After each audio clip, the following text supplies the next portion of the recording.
L'épuration du mental humain constitue le plus grand tour de force que connaîtra la prochaine évolution. Le mental humain involutif, le mental qui appartient à ce que nous appelons la conscience planétaire, est régi par les lois d'une masse psychique. Une masse psychique, c'est-à-dire une accumulation d'énergie mentale reliée à la mémoire consciente et inconsciente de l'homme. Et cette masse psychique fait partie de l'organisation intégrale du moi subjectif de l'être humain, de sorte que la conscience humaine d'aujourd'hui est absolument prisonnière de cette énergie et incapable de se suffire à elle-même sur le plan d'une conscience intégrale. La masse psychique de l'humanité rend de grands services à l'homme involutif dans ce sens qu'elle lui permet sur le plan égoïque de satisfaire le besoin interne de pouvoir reconnaître une certaine identité à la nature de son moi. Mais cette identité, comme nous le savons, n'est pas réelle. Et n'étant pas réelle, elle est impuissante à donner à l'homme l'ouverture dont il a de besoin sur le plan mental pour donner à sa vie un élan vital à la mesure de sa conscience intégrale, c'est-à-dire à la mesure de sa conscience totale, réunie dans ou à travers l'actualisation d'un principe cosmique issu de son double et d'un principe planétaire issu de l'organisation psychique et matérielle de son appareil mortel. L'appareil psychique de l'homme moderne est saturé par la masse psychique de l'humanité, de sorte que la myriade d'impressions qui font vibrer son corps mental et son corps émotionnel tous les jours de sa vie déclenchent dans l'homme des mécanismes qu'il ne peut pas contrôler parce que sa mémoire, sa pensée subjective, la qualité fictive de son moi et l'irréalité totale de sa conscience font de cette masse psychique une force motrice insurmontable.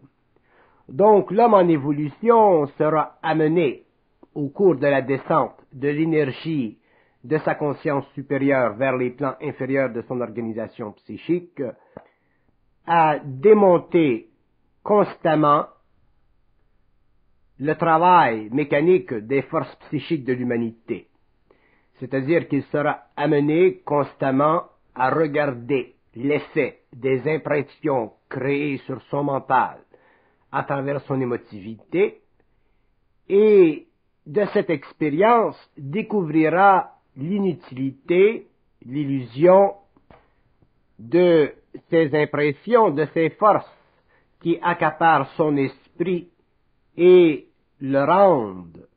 absolument inconscient. Mais pour que l'homme en arrive à prendre conscience intégrale de sa réalité, il devra connaître l'épuration du mental, c'est-à-dire qu'il sera graduellement et pendant un certain nombre d'années amené à tester sa résistance psychique à l'effet psychologique que crée cette masse d'énergie qui fait partie de la conscience mondiale à laquelle lui, psychiquement, est rattaché. L'épuration du mental humain sera une œuvre qui prendra un certain nombre d'années parce que l'homme ne peut pas vivre le passage d'un niveau de conscience involutive à un niveau de conscience évolutive sans être obligé de subir une certaine période de temps à l'intérieur de laquelle cette transformation doit prendre place. L'épuration du mental humain est une condition sine qua non du passage de la conscience d'un état planétaire à un état cosmique. Pour que l'homme en arrive un jour à être suffisamment présent dans son être, pour qu'il en arrive un jour à être suffisamment distancé de l'activité de cette masse psychique mondiale, il lui faudra apprendre à réaliser d'une façon très forte et très personnelle la distance qui doit exister entre les impressions qui viennent vers lui et ce que lui, en tant qu'être intégré, reconnaît comme étant substantiel, réel et absolu.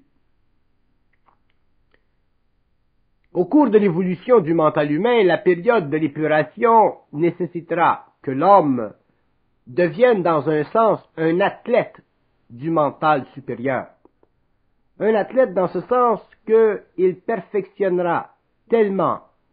sa capacité mentale à ne pas fléchir devant les effets ou les conséquences de l'activité de cette masse psychique mondiale, que viendra le jour où il sera capable, en tant qu'être humain, de ne plus avoir à être supporté psychologiquement par une énergie qui n'est pas issue de sa conscience intégrale, ou qui n'est pas issue de la conscience intégrale des hommes. Cette capacité de vivre un certain éloignement face à l'action de cette masse psychique demandera de l'homme une grande force intérieure où il sera obligé d'en arriver à dépasser la tristesse que crée la séparation de son corps mental relié à son corps matériel,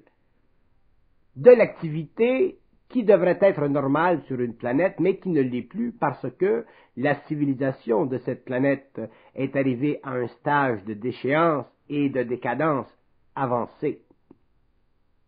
Donc la tristesse que sentira l'homme à l'intérieur de lui-même, cette sorte de solitude,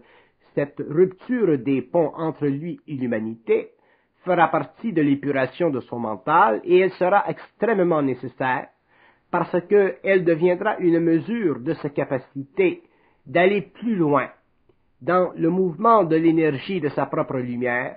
qui éventuellement l'amènera à découvrir les autres rives de la vie qui font partie de l'accélération de la descente de cette énergie sur le plan matériel pour éventuellement libérer l'homme des forces planétaires qui, depuis le début de l'évolution, ont servi au développement de sa conscience expérimentale, conscience qui fut maintenue en quarantaine pendant des milliers d'années, alors que lui, en tant qu'être, ne pouvait pas connaître la vie, mais connaître simplement ce que nous avons appelé par le passé l'existence, c'est-à-dire une forme de vie qui est carrément assujettie aux lois mécaniques de cette masse psychique. L'épuration du mental humain est directement en relation avec la distance que doit créer l'homme nouveau au fur et à mesure que l'homme nouveau entrera dans sa conscience, au fur et à mesure que se créera sur la Terre une nouvelle conscience. Il est évident que la décadence de l'humanité deviendra de plus en plus aiguë, et que l'homme nouveau face à lui-même sera obligé de reconnaître un mur qui le sépare de la conscience ambiante d'une humanité en voie de perte de vitesse. L'homme n'est pas habitué à vivre une conscience mentale à partir d'un centre qui n'est pas régi par les forces planétaires de l'involution. Et à cause de ce manque d'habitude, il lui est très difficile et même pénible, et souvent triste, de prendre conscience qu'au fur et à mesure où il avance dans le processus d'intégration de son énergie, il perd contact avec des aspects de la vie qui, par le passé, auraient été plutôt heureuses ou plutôt intéressantes. Mais il est là le mouvement de la lumière à travers l'homme. Il est évident que si l'homme prend conscience d'une dimension de sa réalité qui n'est pas affectée par la qualité astrale d'une masse psychique exécutée à travers une humanité totalement en voie de conscience expérimentale, que l'être humain nouveau faisant partie d'une nouvelle évolution, d'une nouvelle chaîne d'évolution, ne peut pas partager les aspects psychologiques d'une telle conscience, puisque son psychisme est en voie d'élévation vibratoire. C'est-à-dire que son psychisme, au lieu simplement d'être une boîte de résonance pour la manifestation psychologique de son moi, devient en fait un canal ouvert sur l'infinité d'une autre dimension qu'il n'a pas encore réalisée dans l'expérience, mais qui un jour fera partie intégrale de sa conscience universelle, c'est-à-dire de l'actualisation à travers son ego mortel ou de sa conscience mortelle, d'une force pénétrante qui changera le taux vibratoire de ses corps subtils pour l'amener finalement en contact avec une dimension du réel qui dépasse les conditions d'une conscience reliée à l'activité de l'espace et du temps sur son état d'esprit. L'état d'esprit de l'homme nouveau doit complètement être transmuté pour qu'il puisse dépasser les conditions sensorielles de sa conscience qui sont fortement rattachées à l'activité de la masse psychique mondiale. Cet état d'esprit demandera que l'homme, au fur et à mesure où il évoluera dans le temps,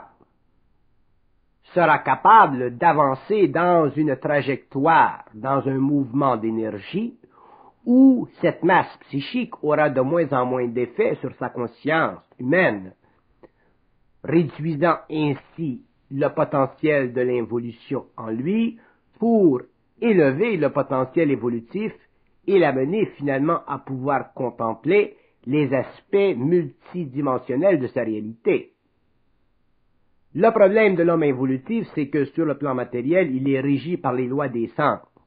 Il ne peut pas se libérer de l'action affirmative, mécanique, perpétuelle, des sens sur sa conscience, de sorte que son état d'esprit est toujours composé à partir de la base inférieure de son être. Elle n'est jamais composée à partir du sommet de sa réalité. Et c'est pourquoi l'épuration du mental humain au cours de la prochaine époque fera partie du mouvement de la lumière dans l'homme, mouvement qui éventuellement générera dans l'homme des forces psychiques qui, aujourd'hui, lui sont cachées, sont effacées,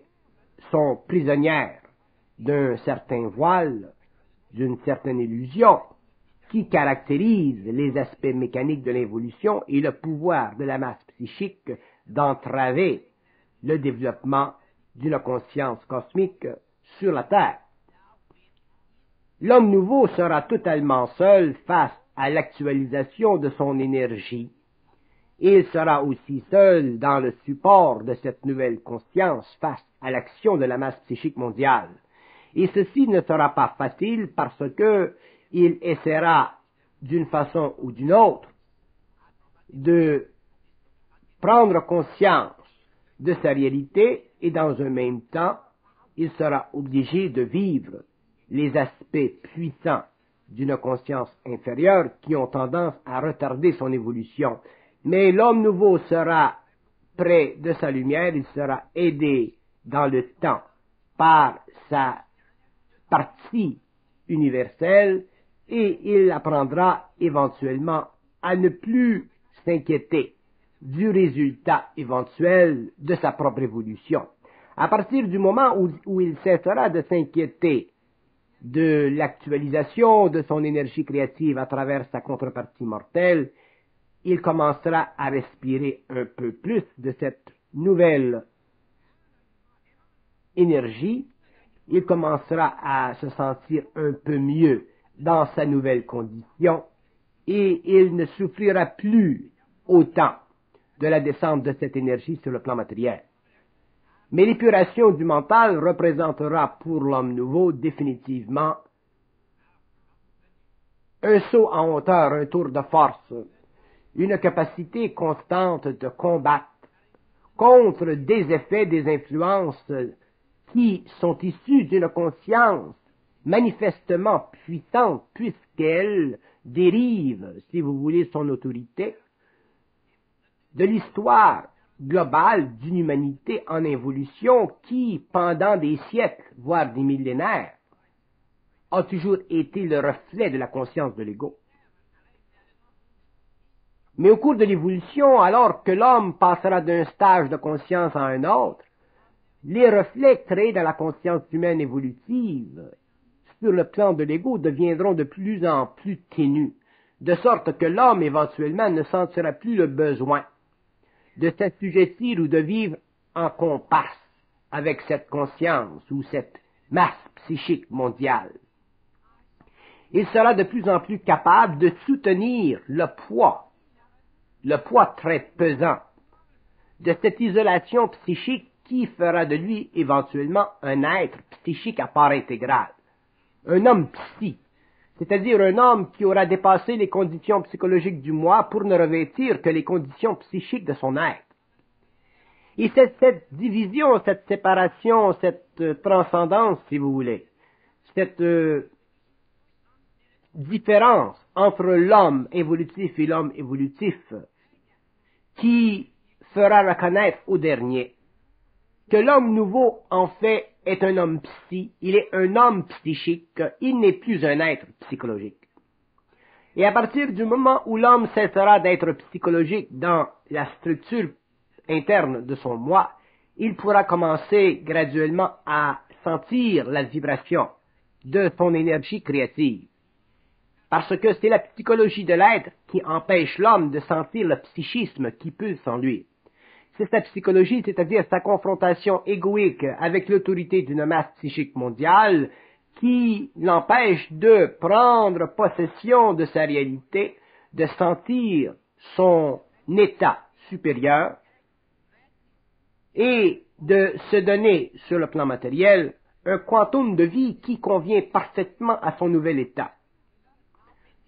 Nous pouvons dire que l'état psychologique du mental inférieur de l'homme évolutif et l'état psychique du mental supérieur de l'homme évolutif seront deux états parfaitement opposés, diamétralement opposés. Celui de l'évolution aura servi à construire les bases émotives de l'ego, alors que celui de l'évolution servira à construire les bases mentales de l'homme. L'homme nouveau aura une base mentale, c'est-à-dire une fondation psychique qui ne relèvera aucunement de l'activité de la masse psychique mondiale sur son mental ou sur son état émotif. Il sera réellement dans un autre espace mental qui fera partie de la réorganisation systématique de ses neurones et qui lui donnera effectivement un appui face à l'infinité, un appui concret et absolu d'où il pourra retirer, quand il sera nécessaire, les forces créatives dont il aura de besoin pour perfectionner sa relation entre la matière et l'invisible. Parce que l'homme-ci, effectivement, ne sera pas distant, ne sera pas étranger à l'invisible comme le fut de l'homme de l'involution. L'invisible fera partie de sa vie, c'est-à-dire le taux vibratoire au-delà de l'espace et du temps, fera partie de sa vie intégrale d'une façon normale, autant que son absence fit partie de la vie intégrale de l'homme inconscient de l'évolution. Mais pour que l'homme puisse ne pas vivre la dissociation psychologique, le choc de l'ego, face à la rencontre ou à sa rencontre avec d'autres niveaux de la réalité, il lui faudra connaître l'épuration du mental, c'est-à-dire la lutte incessante entre ce que lui, en tant qu'être, sait et ce que lui, en tant qu'être, perçoit de la masse psychique mondiale. C'est cette lutte interne qui donnera à l'homme, finalement, la capacité de réunir en lui les forces psychiques de sa conscience universelle en un point de concentration suffisamment fort, suffisamment puissant, pour faire éclater les obstacles, faire éclater les forces, faire éclater les formes qui nuisent à son évolution et le prédestinent à la mort au lieu de le prédestiner à l'immortalité de sa conscience. L'homme nouveau découvrira que le double utilise l'action réaction mécanique de la masse psychique mondiale pour créer en lui une pression psychique. L'homme inconscient vit la pression psychique du double, mais il n'en est pas conscient. Il n'en connaît pas la fonction, n'en connaît pas les mécanismes transmutatoires. Alors que l'homme nouveau découvrira que cette pression psychique du double fait partie de la transmutation de son être. Mais pour que l'homme bénéficie de la pression psychique du double à l'intérieur de ses centres, à l'intérieur de sa conscience, il lui faut savoir qu'elle existe, il lui faut en connaître les lois, et il lui faut aussi en prendre conscience. Et à partir du moment où l'homme est capable de prendre conscience de cette pression psychique du double, qui utilise les éléments de la masse psychique mondiale à la transmutation de son être, l'homme peut vivre la pression ou subir cette pression psychique du double sans en être psychologiquement affecté. Ceci demande naturellement une grande conscience, c'est-à-dire une capacité intégrale de voir le jour, c'est-à-dire de voir à travers les illusions mécaniques de la conscience de cette masse psychique pour retrouver au bout du fil de cette conscience l'activité d'un double qui s'occupe toujours de la progression de l'homme et non de son annihilissement. Mais l'homme est tellement habitué à la mort, il est tellement habitué à la souffrance, il est tellement habitué à la déception à cause de sa conscience expérimentale involutive, qu'il vit la conscience de cette énergie, cette pression du double d'une façon souvent qui n'est pas parfaitement équilibrée. De sorte que l'homme en évolution sentira au début que cette pression psychique du double représente une certaine souffrance, une certaine forme de déséquilibre, et qu'il n'est pas capable de vivre d'une façon aussi équilibrée, aussi heureuse, si vous voulez, que l'homme inconscient. Mais ceci est une illusion profonde qui fera partie de l'épuration du mental humain. L'homme doit être capable de réaliser que la pression psychique du double utilisant la masse d'énergie mondiale, autrement dit les impressions extérieures face à son être, que cette expérience fait partie de la transmutation de son être et qu'elle n'est jamais un cul-de-sac. L'homme ne doit jamais penser ou croire qu'il existe dans sa vie un cul-de-sac à partir du moment où il devient conscient du travail de descente de l'énergie de sa conscience supérieure à travers les plans inférieurs de son être.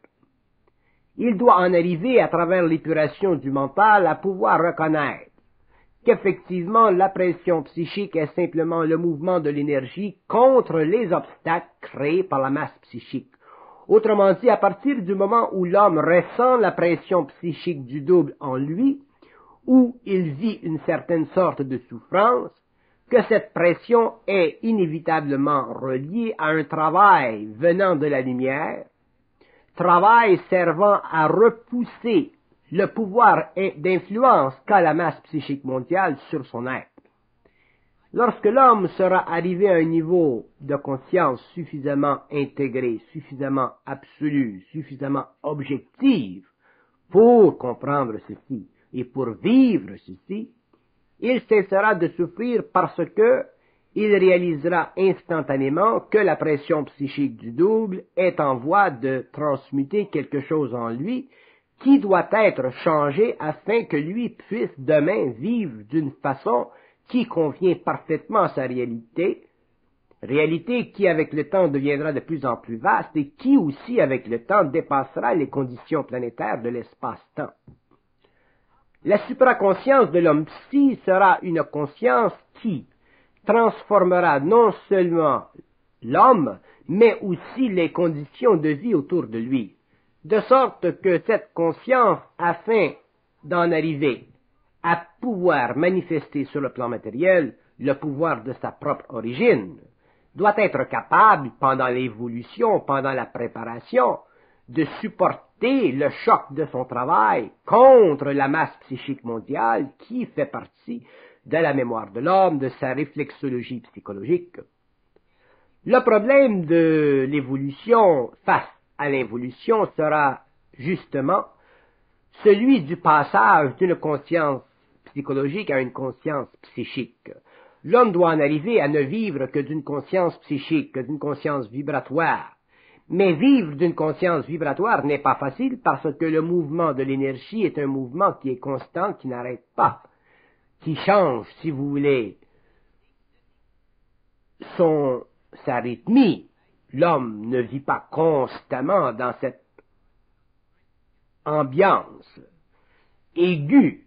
de l'énergie, mais le mouvement de l'énergie est presque constant dans la transmutation interne de ces centres d'énergie, mentale, émotionnelle, même vitale et physique. Donc, pour l'évolution de l'homme, il est inévitable que le passage de la conscience psychologique à la conscience psychique représentera un passage difficile, c'est-à-dire un passage où l'homme devra un jour en arriver à pouvoir ne plus subjectiviser la pression de ce double contre le mouvement des impressions de la conscience psychique mondiale qui se répercutent constamment dans l'homme et qui font constamment de l'homme un être esclave, c'est-à-dire un être qui a l'impression d'être acculé au mur lorsque, en fait, c'est lui qui recule le mur. C'est l'homme qui reculera le mur de l'évolution, c'est l'homme psy qui abattra finalement le mur pour passer de l'espace-temps matériel à un espace-temps psychique qui coordonnera complètement les activités de son être supérieur avec son être mortel. Donc l'homme nouveau devra découvrir, réaliser qu'il ne relève que de lui de pouvoir supporter cette pression psychique du double, donc de lui d'être capable de transposer l'effet totalement illusoire du pouvoir de la masse psychique contre lui-même pour en arriver finalement à réaliser que c'est lui qui est le pouvoir, que c'est lui qui a le pouvoir, que c'est lui qui est dans la lumière de cette énergie et que c'est lui qui a la capacité de faire face à cette masse psychique, à cette masse d'impressions qui constamment mine sa conscience et l'empêche sur le plan journalier de connaître une vie parfaitement équilibrée, parfaitement harmonisée et parfaitement soutenue par sa propre puissance intérieure. L'être involutif a très peu de foi en lui-même parce qu'il ne connaît pas les lois de son passé. Il ne connaît pas les lois non plus de son avenir. Et comme son avenir, à cause de l'involution, est réduit aux lois de la mort, il n'y a plus en lui d'espace psychique suffisamment grand pour permettre que sa propre lumière intervienne et fasse, sur le plan matériel, sa propre loi. De sorte que l'homme involutif est effectivement un être qui est forcément relié à l'activité de la masse psychique mondiale, et c'est pour cette raison et à cause de la mémoire de cette expérience que l'homme nouveau, passant de l'involution à l'évolution, trouve difficile la résurrection de ses principes et l'éternisation de sa commande psychique des forces de la lumière en lui. Mais ceci sera dépassé parce que déjà il existe sur le plan matériel suffisamment de science pour permettre à l'homme de rencontrer ou d'être face à face avec l'activité pernicieuse de la masse psychique mondiale et aussi parce que l'homme nouveau a été testé déjà, c'est-à-dire que déjà il existe dans le monde des hommes qui ont la capacité de comprendre et de reconnaître la voie d'actualisation de la nouvelle race racine, voie d'actualisation qui est parfaitement composée de lumière et de matière, et aussi complètement libre de l'influence créée à l'extérieur de l'homme sur son état d'esprit. L'état d'esprit de l'homme nouveau est un état d'esprit psychique, c'est-à-dire que il représente un état d'esprit qui n'est plus fondé sur la particularité de la manifestation psychologique du moi. C'est un état d'esprit qui est fondé sur le pouvoir vibratoire d'une énergie que l'homme ne connaît pas encore d'une façon parfaite, mais qu'il commence lentement à comprendre dans son mouvement et dans la proximité qu'il exerce avec sa conscience humaine d'aujourd'hui.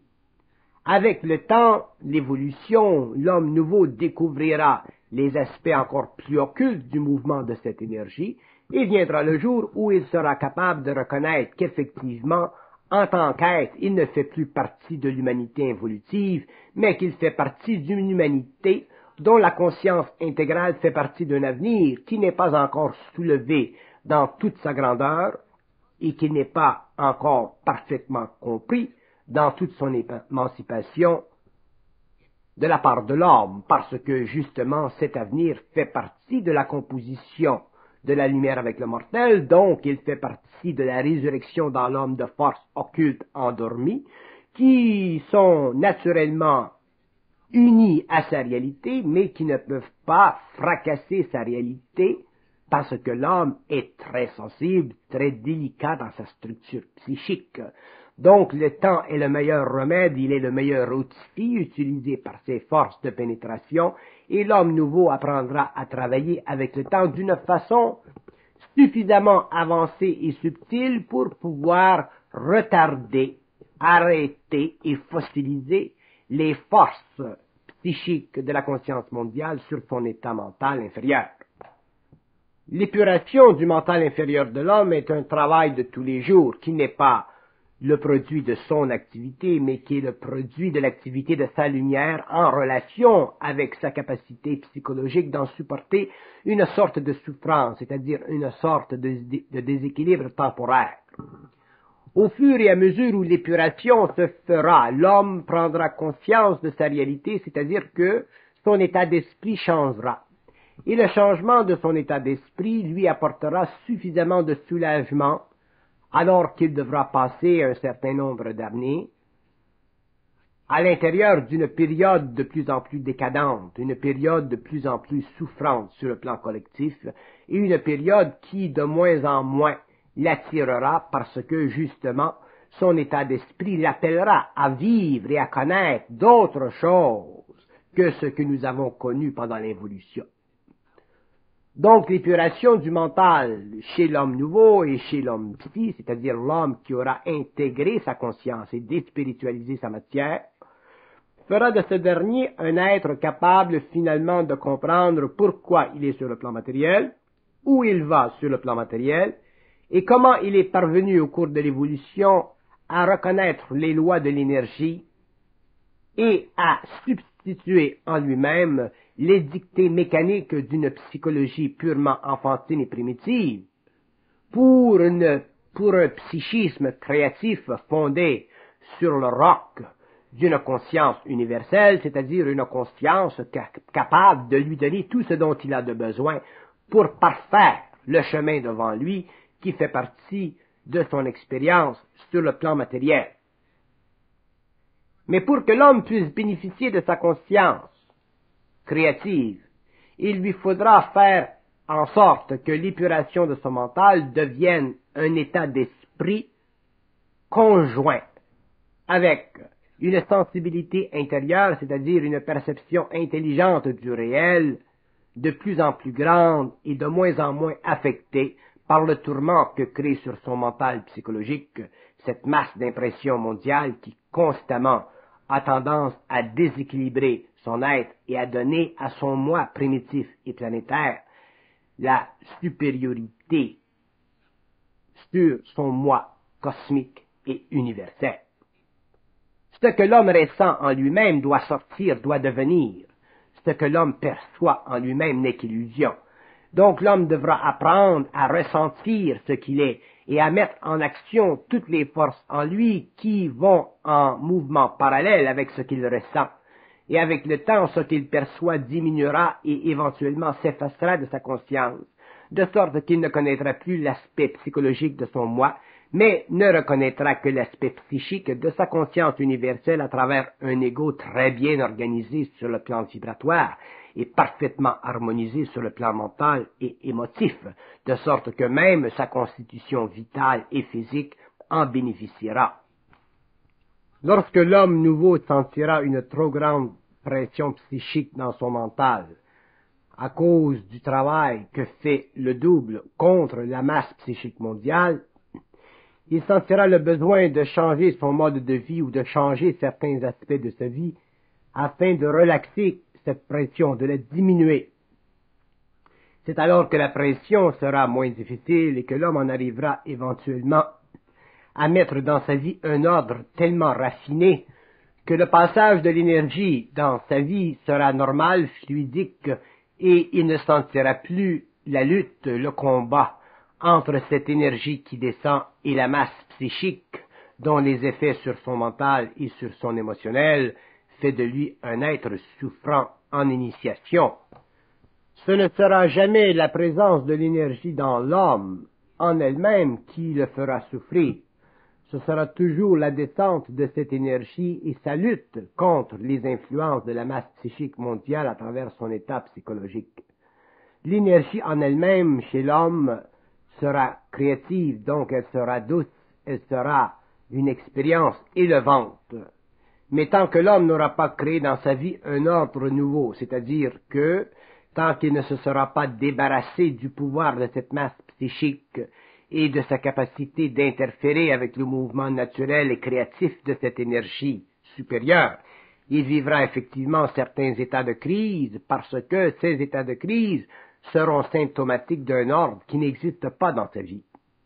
Et l'homme nouveau devra se créer un ordre de vie, c'est-à-dire qu'il sera obligé de modifier son mode d'expérience en relation avec le mouvement créatif de l'énergie du double, puisque cette énergie elle est créative et représente l'aspect intégral de l'harmonie qui doit faire partie de sa vie sur le plan matériel.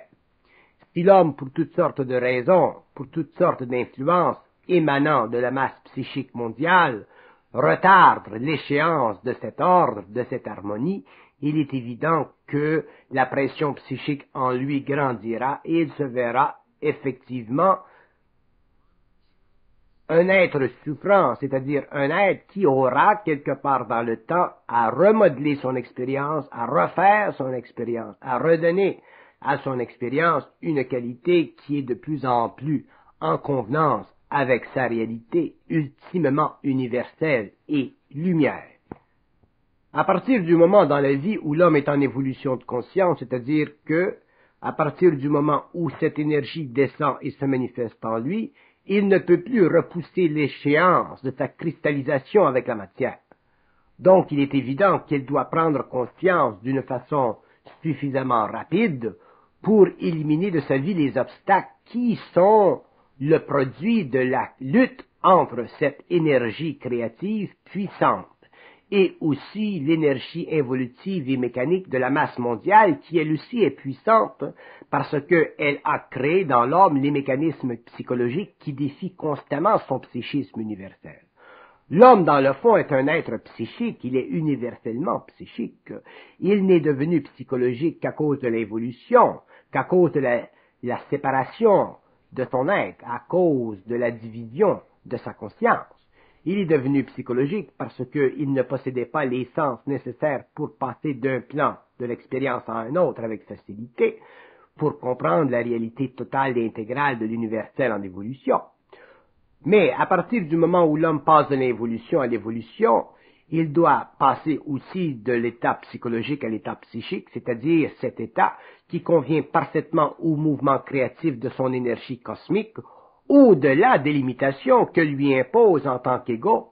les mécanismes psychologiques qui font partie de l'infrastructure personnelle de son mode de vie mental et émotif rattaché à l'involution.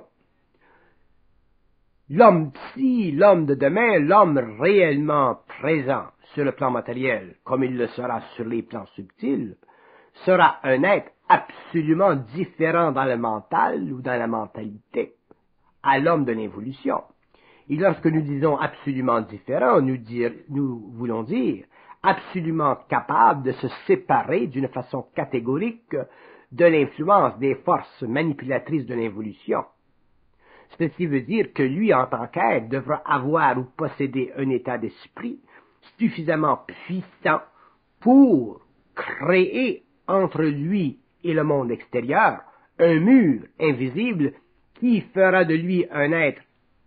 intégral à part entière et qui le séparera d'une façon intégrale des mouvements subtils de la masse psychique mondiale qui essaie, de par sa propre nature et de ses propres mécanismes, d'intervenir constamment contre l'évolution de l'homme dans le cadre de l'universalité de sa conscience. L'homme un jour devra voir, regarder dans l'invisible de la même façon qu'il voit et regarde dans le matériel.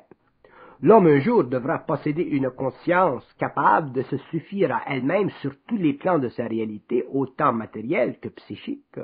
L'homme un jour devra être absolument intégré, uni à un principe universel qui fait partie de l'organisation systématique de son monde moléculaire, de sa conscience cellulaire. Il n'y a pas dans l'homme de séparation entre le matériel et le psychique, c'est une illusion psychologique. L'homme est une totalité, il est une intégralité, il est une unité. Mais il devra reconnaître cette unité à travers l'épuration de son mental, et c'est à travers la pression psychique du double, cherchant à unifier la matière avec l'invisible, que ce travail se fera. C'est pourquoi la masse psychique mondiale doit être perçue par l'homme, c'est normal, mais ne doit pas être donnée de pouvoir sur lui. Ceci est anormal. Que la masse psychique mondiale soit d'un ordre ou d'autre de décadence, ceci est absolument sans importance pour l'homme nouveau, à partir du moment où lui, en tant qu'être conscient, est capable de supprimer son pouvoir d'influence sur son état mental et sur son état émotif. Mais ceci demande une très grande force intérieure, c'est-à-dire une capacité de résister psychologiquement à l'impression que la colonne d'énergie en lui mène à un cul-de-sac. La colonne d'énergie en lui ne peut mener à une cul-de-sac parce que cette colonne est infinie. Elle dépasse les conditions matérielles de sa conscience, elle dépasse la conscience cellulaire dans sa manifestation purement mémorielle. Elle représente pour lui un état d'esprit supérieur à l'évolution, donc un état d'esprit qui éventuellement fera de l'homme psy un être supérieur racialement parlant, c'est-à-dire un être capable de commander au royaume de la terre et aussi un être capable de communiquer mentalement avec des individus ou des races ou des intelligences venant d'autres planètes. Donc l'évolution de l'homme nouveau est une évolution extrêmement importante, non pas simplement pour l'humanité, mais aussi pour l'homme lui-même, et il doit le découvrir en lui-même, cette importance. Il doit réaliser en lui-même cette importance, et ce n'est que par le mouvement créatif de son énergie universelle, à travers le mental élevé en vibration, qu'il peut supporter le mouvement de transmutation en lui et dans un même temps réaliser l'importance de sa conscience nouvelle au lieu de vivre toujours vis-à-vis ou face à une ancienne réalité qui n'a aucun fondement dans la réalité universelle de l'homme mais qui ne fait que partie de sa conscience expérimentale, conscience ayant servi à l'évolution de ses principes inférieurs.